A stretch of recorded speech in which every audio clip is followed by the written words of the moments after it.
Guys, what's up? Here, first podcast, take number 1. All right. So we got first topic of discussion. We're going to UCF, 10 in the college football playoff. Jackson, thoughts? All right. Well, this is the team. They gave up 670 yards at Temple, right? Yeah. Okay. They Vegas did like a fake line, and they would be 31-point underdogs against Alabama, and I would put my entire house on Alabama covering that number. Yeah. Alabama would beat them by. They put up over 60. No, without a doubt. I don't think UCF has the offense to get at least 21 on them. So I think you cover that. I'm thinking like 65-14, something to that. Clemson would be the same. I think Clemson doesn't allow as many points to Alabama, but doesn't score nearly enough. That's true. I'm going Clemson 48, UCF 10 maybe. If you think, UCF couldn't move the ball on Clemson's defensive line. That's just a fact. Nope. Danny Cannell actually said that UCF could compete with Georgia. And Georgia would have over 400 rushing yards. I'm not kidding. That's one of the dumbest takes I've ever seen in sports. That's one of that's Skip Bayless level bad take right there. He's up there. That UCF, DeAndre Swift, what he would do to UCF. He would rush for 150 with 2 touchdowns. And Holyfield would also have 100 yards. Holyfield would get those first downs on third. McCole Hardman catch a screen. He's gone. Catch a screen and absolutely outrun that. The point of this is UCF is not good. Not they're a top 25 team, I guess. Like you call them that. I think last year you could make more of an argument for them being good because they had NFL dudes on defense. Yeah, they did. They do not this year. They were winning games by a margin that you have to look at it and you think, okay, maybe they can play. They beat Auburn in the last game of the season, which was impressive, even though the Auburn players weren't there mentally because they didn't get. They just lost the SEC championship. Yeah, exactly, and this year you look at UCF and they're giving up. They lost. They beat Memphis by 1. They beat Memphis by 1 on defense. 670 yards to Temple. I don't think Clemson's defense given up that many yards in the last 3 games. I don't think so either. I really don't. I actually don't think they have. Quinnen Williams against UCF's offensive line. I'm sorry, but he would have 4 sacks. Tua would absolutely torch their secondary. Absolutely. 670 yards given up to Temple at home. How many offensive players in Temple are going to be players in the NFL? None. How many offensive players in Alabama? Like 8? At least 3. Those wide receivers. All 3. All of those wide receivers. Most of the offensive Judy. line. Oh yeah. Okay. So basically, the point of this is UCF does not deserve to be in the playoff. If there's an 8-team playoff, I'm fine with them being the group of 5. Yeah, I'm fine with them being 8. They can play Alabama. They'll lose by 40, and everybody can shut up about UCF. Danny Cannell. They would get blown out by Georgia, dude. I'm sorry. That's a terrible take. All right, up next we're going college football playoff. Just overall, I agree with the top 4 right now. Put Notre Dame at 3 undefeated, beat Michigan. Okay, but Michigan here's my take on this. Is Georgia 4 though? No, I think if Michigan loses, Georgia's. I think talent-wise they're 4, but they're going to lose to can't put them Alabama over Michigan. They're going to lose to Alabama. And the way the college football playoff goes, you can't put them over Michigan. I don't think so either. Not yet. Also, with the thing about Michigan Notre Dame is, I think Michigan's a better team than Notre Dame now. Easily. But you cannot tell me that. That's basically saying don't schedule a hard opponent, because if Notre Dame beats Michigan head to head and Michigan gets put over them, that's like, why would you schedule anybody difficult? You can just go undefeated playing shitty teams. Yeah. You have to put Notre Dame over Michigan right now, even though I think Michigan would beat them if they played again. Yeah, head to head. That's all it is right now. Okay, but undefeated Notre Dame with the head won Michigan. They have to get it. All right, but what happens if Georgia beats Alabama, and then the other 3 went out? Clemson's in. I honestly think it'd be Clemson 1, Notre Dame 2, Michigan 3. You have to put Georgia in if they just beat Alabama. I think Georgia 4. I think Alabama. I know they're the most talented team in the country, but they slip up in the SEC championship game. It's gonna be hard. And the way I look at it, it's like, they're the most talented team in the country, but you have to win the games. Yeah. You can't just look at a talent. Say they had 5 losses this year, but they're the most talented team. Yeah. You just can't. You got to win the game. I get that, but they are the best team in the country, Easily. even if they lose to Georgia. Oh yeah. So I think that argument could be maybe them over Michigan and having Clemson, Notre Dame, Georgia, and Alabama, because Alabama would be a 14-point favorite against Michigan. The only thing though is you can't put Georgia in over Michigan with the conference championships. I think Michigan. But a Georgia win over number 1 Alabama is more impressive than any win Michigan has this year. Unless Ohio State. Ohio State, if they're 5. They're a mess. They are a mess. They can easily clean that up, I think. Okay, but right now, Ohio State's talent is insane. So I think their coaching is just messed up right now. Yeah, and they can't run the ball. I don't know why they can't run the ball at all. Last year, that running back was insane. Did you know that? Here's a stat for you. Ohio State's given up more 30-yard I plays saw that. than all but 2 teams in college football this year, and it's UConn? UConn and I can't remember the second one, but it's UConn. That's all you need to know about that. Purdue beat them by 29. All right, let's get a prediction here for the top 4 and what's going to The happen. finishing top 4, Alabama. I don't think people say, well, if it was Georgia, they're not going to lose Georgia. They're I going to be don't 1. agree. Clemson's going to be 2. Michigan. I think Notre Dame's 3. I think they went out. The only concern is Michigan. Notre Dame might slip up this week for Syracuse. I think that Notre Dame's going to win, but I think they're going to slip up. Best bet of the week. Syracuse plus slip 10. Syracuse plus 10, baby. Syracuse plus Eric 10. Dungey has fight in him. Oh, yeah. He took down Clemson, and I know that Clemson did not have Kelly Bryant, but he still went at that defense. Last year, yeah. They yeah. had the defense, and he went at him. If He's you're- not scared. If you're feeling frisky with your money, sprinkle some money on that Put some Syracuse money on money line. Syracuse. Syracuse money Easily. line, baby. Plus 10, best bet of the week for me. Best Yeah. bet of the week for me. Notre Dame is. Yeah, I'm not gonna lie. I thought Florida State was gonna put up more of a game with Notre Dame's back quarterback, but they handled Florida State. But I think Florida State has completely just given up on the season. They have talent. They have top 5 recruiting class every year. They have completely given up on that coaching staff. This is kind of off script a little bit, but does Willie Taggart get a second year No. at Florida State? You think he's done after this year? He lost the team 5 games. They quit on him after like the third in week. the middle of the Clemson game. Their players quit. Yeah. Like no control over that team. I mean, you look at Saban, Sweeney. I thought Myers had it down packed, but after this year, I mean, it's not really his fault. the thing about Taggart is he's never really won anywhere he's been. He's had a bunch of decent teams with like decent talent, and he keeps getting these jobs because they're like, oh, he has potential. He went like 7-6 at Oregon last year. I mean, that's not good enough to get the Florida State people job. look at a coach and say he has potential. I mean, recruiting wise, he has potential to bring in a top 15 class, maybe something like that. But I don't see like how do you look at a coach? He has the potential to be a good coach. I feel like I'm with you. like Lincoln Riley is what 30. He's 30 I think he's 38. 38, He's closer. 38. I mean, he's gone to the NFL. He's gone to the NFL. His defense at Oklahoma is just an absolute train wreck. They've all Every year. Oh yeah, another thing. Oklahoma would give up 70 to Alabama or Clemson. There's a guy on Twitter arguing with Harry last night that Oklahoma should be in over Michigan, and that The way I look at it is, what is more realistic? Oklahoma 63, Alabama 60, because they're going to give up 60. Yeah. Or Michigan 21, Alabama 17. Yeah. So That's a I'm good point. going Michigan 21, Alabama 17. I mean, It's more but realistic. Michigan's going to get blown out by Alabama. Let's be realistic about this. One more thing, prediction-wise, if it ends up like this, Alabama's going to beat Michigan by 4 touchdowns, and Clemson's going to beat Notre Dame by more than that, and then we're going to have the best 2 teams in college football, which is what it should be. It's Alabama, Clemson, and then everybody else. It's a drop-off. They're the 2 best teams, 2 most talented, best coached. Talent-wise, it's not even close, honestly. Clemson's got 4 defensive linemen that are going to the NFL. Alabama has Tua, who is Xavier ridiculous. Thomas. That's Xavier. He's a freshman. Wow. KJ Um, Richard is 5-star. You want to shift to the NBA real quick? Let's talk to little Jimmy Butler, 76ers. All right, so I've got a hot take on this trade. I think that this makes the Sixers the best team in the East. I think they're going to go to the finals, but with the caveat that it could be a train wreck. Jimmy Butler has never been a good locker room guy. He's been the problem in Chicago and Minnesota. He's got a dog in him. If Joel Embiid and Ben Simmons don't grow up real quickly, that's going to be an issue. He's going to have problems with Embiid. I just feel that. To be fair, this gives them 3 of probably the 5 best players in the Eastern Conference. Like it's you got Kawhi, Simmons is getting there. Kawhi, Giannis, Embiid, Butler, Simmons, and then you got Kyrie. But they're 3 of the top 6. Okay, Yeah. so they're definitely the most talented team in any playoff series that they're going to go into in the Eastern Conference. The only thing the Raptors as a team That is true. is They've got they are very well orchestrated. and That's how I look at it. Boston with Brad Stevens. They're He is the struggling second right best now. guy. They're He struggling. is. But I knew Hayward was gonna. His return was gonna make him struggle a little bit. I believe in Brad Stevens. Though. Oh, I dude, believe in he's- Kyrie. without a Brad doubt, Stevens is a I think genius. he's the best coach in the NBA, Uh, even over Popovich at this point in their careers. At this point in their careers, give me Stevens over Popovich. Ooh, okay. Hot take. If you could sign a coach right now, who you take? I'd take Stevens. He's like, but given 40. let's say Popovich has a guaranteed 10 more years, who do you take? I'd take Popovich. All right, let's talk about Melo. He literally just got cut. I have a. It's not a hot take. It's Jackson doesn't think he's the top 200 player in the league. That's his hot take. Melo is not good at basketball. He's not a good basketball player anymore. Okay, that's just the facts. He's been the problem where, Harry? Oklahoma City. He wasn't good. They weren't that good.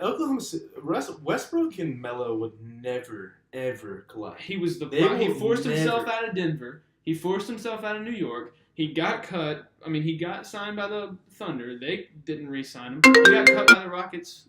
Wow, that's his phone. He got cut by the Rockets 10 games in. He's no longer a good basketball player. He's not willing to come off the bench. He does nothing well. Literally, Awful he's not good at defensively. anything. He used to be able to score. He can't even score anymore. He had like 2 points the other He night. would average, if he played on a team 82 games for 20 minutes, he's Like averaging 11. 9 or 11. something like that. Okay, That's so awful. Shooting 35%. our consensus is Melo's not good. There you go.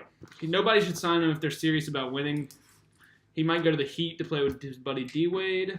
All right, before we head over to college basketball, let's touch on the upcoming draft a little bit. Okay. Duke has 3 top 5 picks on their team. Easily. That's 3 top, maybe the top 3. okay. If And I'm an that's NBA arguable. team, I'm taking RJ Barrett number 1 overall. I think he's the best player in this class by a wide margin. I think he's not a lot better than Zion, but like he's a only- better NBA player than Zion in my opinion. He's a complete player. The only thing, though, is the way I look at it is we've seen RJ Barrett's before. That But is I true. don't think we've ever seen a Zion Williamson. No, 285. This dude, 45. You just. the picture of him on Twitter last night with he would have dunked that on 12 feet. Like I'm not Oh yeah, kidding. no. It's, The way I look at it, it's like I would take the risk. Like me personally, at what I've seen so far, I know like it could easily change. What I've seen so far, I'm going Zion 1, and I'm taking the risk that he's a never seen before, like never ever. We've Like, never no seen one Zion has Williamson. ever been like Not him. even close. Like I'm saying that he puts up 25 on like 70% from the field because he just doesn't shoot bad shots. On He's Get Up shooting this morning, 82% right now. yeah, on Get Up this morning they compared it. They said he was a mix of Charles Barkley and LeBron, which is With wow. the athleticism of LeBron, but With the build size of the Charles build Barkley, and a little bit taller, but he can also jump like LeBron. Like it's, and I don't think people understand. I think Williamson can shoot better than people think. he's a I hard just don't worker think too. he He'll shoot- work on his jump. Yeah, he just doesn't choose to shoot. Why shoot? He When you're doesn't shooting have to. 82% and averaging over 20, why shoot the 3? Fun fact: Just take the ball in. Harry and I saw him play in high school, Oh, and we saw. Look up Gray Academy versus Zion Williamson. Chick-fil-A Classic. He missed 3 shots with 53 points. Yeah, he went 25 28. Unbelievable performance. He I didn't have miss a never shot inside. Never inside- seen it before. It was the most packed house I've ever seen. There are And players in the NBA that could not have done that. I would have paid $50 to be at Easily. that game, and we got it for free. Like But he- I would pay like- a lot of money to watch something like that again. It was every time he had the ball, everybody stood up on their feet, and it was must-see TV. Like you couldn't take your eyes off Zion. Probably loudest Oh college my basketball, gosh. high school basketball game I've ever attended It in was my life. insane, and it No- wasn't like he was playing. No he, one there was fans of his high school. They No. were just fans of watching him. He which- was playing against scrubs for most of his high school career. To be fair, that was against Gray Academy, who had 3 college players on their team at that point. Here's, all right, Jaleel here's, Felton from North Carolina was playing against him, and they could not stop him. all right, here's something that I've thought about. Think about this. The Lakers trade Brandon Ingram and get the number 1 or 2 pick in this draft and draft Zion. Imagine the attention brought to LA. Oh gosh, man! Zion and LeBron. On the Every same game would be team. on national TV. Every game would be. In the way I mean, like I've seen a lot of things about the Lakers maybe needing to move Brandon Ingram, and for some part I agree that they could do without him if they get something in return. I like Brandon Ingram. Let's say that Ingram gets hurt for 2 weeks, and in those 2 weeks the Lakers don't fall off anything. Trade him for a draft pick. That is at least top. It has to be top 3 yeah. because I mean maybe Zion drops a 3. I don't see that happening, but Hell no. maybe. Um, And say that they bring Zion to LA. I mean, that's LeBron and Zion on the same team. I think Zion would shoot I don't think I it'll think happen. with LeBron. He would shoot like at least 62% from the field. I don't think it's gonna happen, but that would be Incredible. incredible. That would Yeah, be that would be The incredible. most hyped up team All right, ever. I got one question for you. If you're the Suns and you have the number 1 overall pick, you taking RJ or Zion? Suns. I'm going Zion. I'm keeping the athleticism that they have with Ayton, Josh Jackson. Dude, The defense they they were have with Ayton and rebounding Josh and Jackson. defense. Zion is Gosh. an incredible defender. RJ Barrett is a good defender too, but I'm keeping what they have in the starting 5 with the athleticism they have. I'm keeping Zion, and I'm keeping the athleticism with it. All right, let's pivot to what does that say? Let's see. Le'Veon Bell. Oh, okay, yeah. All right, Le'Veon made the worst business decision in the history of the NFL. That's basically my short take on it. He cost himself $14 million, and the Steelers were like, hey, we don't even need you. James Conner makes $800,000, and he produces just as much, if not more than you. And I'm not saying James Conner's better than Le'Veon Bell, because he's not. Le'Veon Bell's either the he's a top 2 running back in the NFL. But why not just play? Get your $14 million. Go to another team who's going to give you a 5-year deal. And he said he wants to be paid like a number 1 running back and a number 2 receiver. That's insane. Okay, you're not getting $19 million a year as a running back. It's just not that important. You know what I've seen? It's like it's so easy to find running backs in drafts. Oh, With yeah. late picks. Kareem Hunt, 3rd Kareem round. Hunt. Alvin Kamara, 3rd round. I mean, it's running backs Nick are Chubb, a 2nd round. very stacked position in my opinion. It's also not a valuable position because look at the Steelers. That's why when Giants took Barkley, It makes no sense. I just don't know why Take they Sam did. Darnold. Take Why would Sam you Darnold. why Barkley? Take Josh Rosen. Like, I mean, like, yeah, Barkley's good, but like, they're awful. You Like, know what they they're could have done? disgusting. They could have done traded back, taken Quentin Nelson first, Nick Chubb in the 2nd round, and they're set. Yeah. And then you get more draft picks because that offensive line is one of the worst I've ever seen in the history of the NFL. It is so bad. They have, Take a they have quarterback. Soldier from the Patriots. Oh yeah, he's awful. Yeah, he's out been of his terrible prime. this year. And Eli Manning's been done for 2 years. And this quarterback draft class coming up is not that good. Why not take Sam Darnold? Saquon Barkley, while he is a generational running back talent, is not going to transform your franchise like a quarterback or a good offensive line is. You can get Nick Chubb in the 2nd round and get almost as much production while improving other holes in your team. You don't take a running back with If number you, 2 if pick you, in if the you have draft. the right scouting, running back should never be a priority in the top 5 picks, unless he's don't just get an it. absolute. What did Fournette go? He went 4 or 5. No, he went 7. I thought he went 7. Yeah, that's right. Fournette Zeke went 7. 4. How does Fournette go 7 and Barkley goes ahead of him I don't know. that early in the draft? I don't get that. All right. So Le'Veon, I think he's gonna go to the Eagles. But who knows? He's an idiot. Why did he sit out? I don't know. But all right, one more thing. It's the game of the year in the NFL this week, boys. Monday Night Football. Rams Chiefs. All the money you have, bet it on the over. I don't care what the number is. I got it at 63. Is there any way both of these teams don't score 33 points or more? Because I don't see that happening. They both don't have good defense. If a team was not to score over 30, it'd be the Chiefs. The Rams have defense players that They have are not been good on actually defense. They have their run defense was, and I remember They're betting 26. the Seahawks Rams game, thinking absolutely no way that I think I had it like 7.5 or something. I was like, no way the Rams will score 40, 45. Yeah. Seahawks won't score more than 21. I That's was what I like, was this thinking should be too. the bet of the year, and the Rams end up winning by 3 or 4, I believe. The Here's run my- defense is Awful. not there. They have 27th in the league. 2 of the top 5 defense tackles in the league. Yeah, I don't get it. The Not sure linebackers how are bad. the The people- linebackers are bad. And the Seahawks were running it up the middle on him. I was like, what is this? Here's one thing that we need to talk about. Marcus Peters has been awful this Awful. year. He's getting burned every single week. He's injured. He's playing through injury. And Aqib Talib's out until at least almost Christmas. So when they get him back, they'll be fine. The Rams will be fine. Here's my thing. When a game like this with 2 high-powered offenses, best game of the year, 2 best offenses in the league, why bet on who you think's going to win? Why not bet the over and pull for both teams? Then you can just pull for points. If you had to bet on who's going to win, who go? It's money line. It's 2 No spread. money line? Who's going to win this game I'm going to say... in LA? I'm going to go Rams because I think Sean McVay is an offensive genius. Now, Andy Reid's also a very good coach, but I'm going to go Rams because of Sean McVay and Todd Gurley. What about you? I'm going. Since it's in LA, I would go Rams, but played in Mexico where it was. Ooh, that would I think maybe the Chiefs with maybe I'd go Chiefs on a neutral side or in Kansas City, but since it's in LA, I'm going Rams. And I mean, if you're not watching this game, what are you doing? It's the best game of the year. You gotta watch it. Bet the over. Thursday Night Football. Who do you have? Green Bay at Seattle. I'm gonna take Green Bay. Seattle's favored by 3. I'm betting the under because it's I gonna think be. Rodgers is gonna have a field day. I got the under 49. I'm thinking like Packers 23, Seahawks 17. What about you? Something like that. All right. I'm going Packers win. Not by too much, but they comfortably get it. Okay, so here's the recap. UCF, not good. We'll get blown out by every team in the top 4. College football playoff. Clemson versus Alabama. If we don't get it, I'm going to be pissed. Jimmy Butler to the Sixers. 3 of the top 6 players in the East. Melo sucks. Duke is ridiculous. RJ Barrett is awesome. Zion is a freak. NBA draft. Harry would take Zion. I'd take RJ Barrett.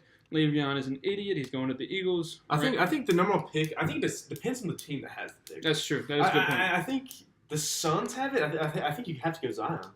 It's I don't so athletic. I think So young and athletic. I'd still go RJ. Le'Veon, not smart. Rams Chiefs. Bet the over. last thing. One more thing from Harry. Who can beat Duke if Duke plays a good game? Not if Duke If Duke plays a good game, is there any team in the country? We saw Kentucky give it a shot. They lost by 34.